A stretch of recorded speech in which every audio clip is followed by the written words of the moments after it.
Next Gen Gaming. Alright, we're getting closer, guys. Are you guys excited? Well, to be honest, I'm somewhat. And I'm gonna jump on the bandwagon for a while and give some of my insights. I don't know about you guys, I'm not really sure if Next Gen Gaming is really going to change the way we play video games. Sure, there are games that do that, like Halo and Fear. They're both AI driven, unlike Doom and Quake. And it's nice to have those changes. It keeps it fresh and interesting at the end of the day. However, I don't feel like Next Gen Gaming really improves everything from the past. You have games like Diablo 3 and Doom 3 where they are pretty similar to their predecessors. Like, the gameplay is simple, the AI isn't too advanced, and they also take some step backwards too. Diablo 3 doesn't have as much customization in your classes. You are more limited to what you have, and they also took out the Paladin, which was my favorite Diablo 2 character. Then we have Doom 3. It really lacked a lot of memorable moments. It wasn't as fun compared to Doom 1 and 2. But I still thought it was a good game for what it was. Overall, it's, not always on the same level as those games. And sometimes I think people should not, get too hyped up on Next Gen Gaming. I mean, look at like the map packs from Call of Duty. That's part of Next Gen Gaming. 5 maps for $15. I don't know about you guys, but that's totally not worth my money. And then you have games that just constantly like hold your hand or just keeps on giving you checkpoints, so you really get no punishment when you die. I mean, it really depends. Like, some games will want you to die multiple times before you finally realize how to beat that part. I can understand those parts, but then there are parts where I don't die at all, but I keep getting checkpoints, and I don't like that. That really turns me off. So there you go, guys. Those games are more advanced, and they are part of the next gen title compared to their previous installments. And then there's games that try to improve upon things from the past, but it's not completely better. Don't get me started with Perfect Dark Zero and the original Perfect Dark. Oh my god, Rare screwed up on that one.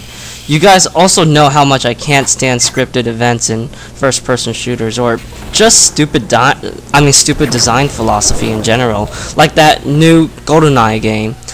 These are all part of the next-gen experience, and then you have games like Duke Nukem 3D, which are much more enjoyable and at a higher caliber than what we're getting today.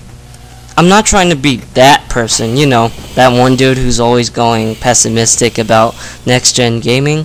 I'm looking forward to the new Halo, Gears of War, Call of Duty, etc. games, man.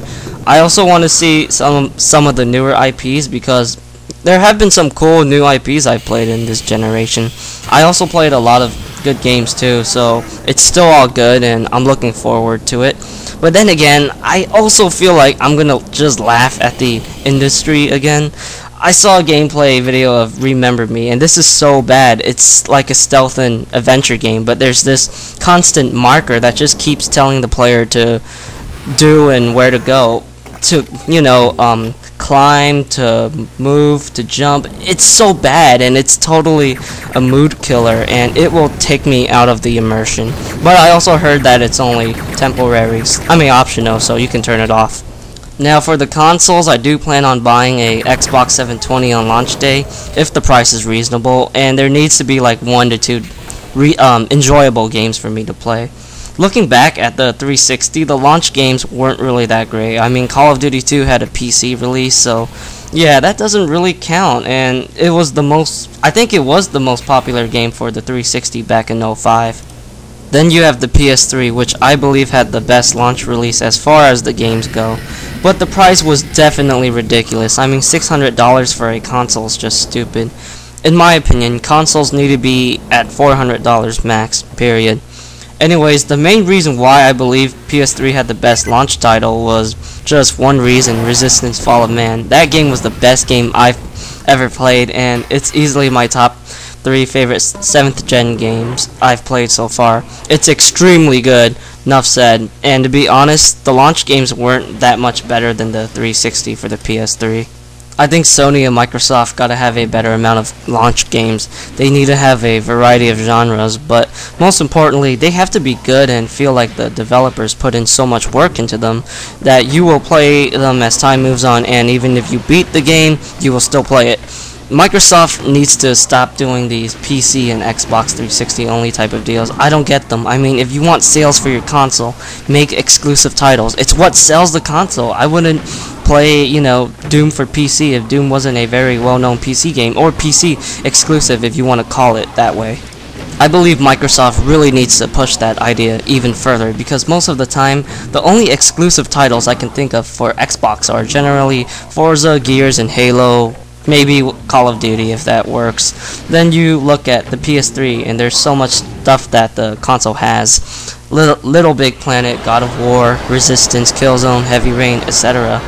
I really think, if both Sony and Microsoft can keep that idea right there, I think we're gonna have a decent generation, to be honest. So that's pretty much what I want to see in next-gen gaming, and I also gave you my thoughts if next-gen gaming is really an improvement upon all the generations from the past.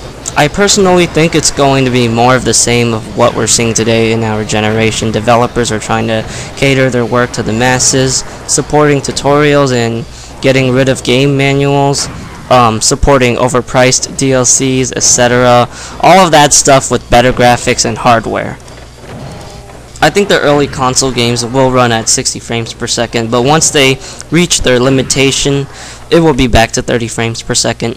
Still, I'm keeping my eye on it, and I think there is still room for some interesting improvements. Like Xbox Live for 360 was definitely upgraded, and I really appreciated what Microsoft did right there. So share me your thoughts, folks, and what do you think?